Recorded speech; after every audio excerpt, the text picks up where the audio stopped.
নমস্কার। আজকে আবার এসে গেছি খুবই সুন্দর ভিডিও নিয়ে। ভিডিওর প্রথম তো আপনারা দেখেছেন, বিবাহ হয়েছিল ওদের 40 বছর পূর্তি। আজকে শেয়ার করব কিভাবে হয়েছিল ওদের বিবাহবার্ষিকীটি পালন। ওদের বিবাহবার্ষিকী পালন ওরা কোনোদিনও করেনি, এইবার প্রথমবার ওদের ছেলে আর ছেলের বউ মিলে খুব সুন্দরভাবে পালন করেছে। সত্যি এটা কি ভাবা যায় আজকের দিনে দাঁড়িয়ে, যে অনেক খুব কম সংখ্যক ছেলের বউ ওদের মা বাবাকে সঙ্গে রাখে, ওইখানে দাঁড়িয়ে বিবাহবার্ষিকী পালন করা, এটা তো ভাবতেই পারে না। তাই ওরা যে করেছে, আর আমরা এখানে সাক্ষী ছিলাম, তাই প্রত্যেকটা মুহূর্ত ক্যাপচার না করলে পারলাম না। খাওয়া দাওয়া সবই খুবই আনন্দ করেছি আমরা সবাই।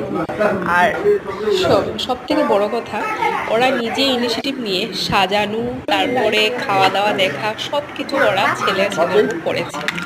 আর মা বাবা তো ছিলই, মা বাবার কাছে এটা ভীষণ একটা বড়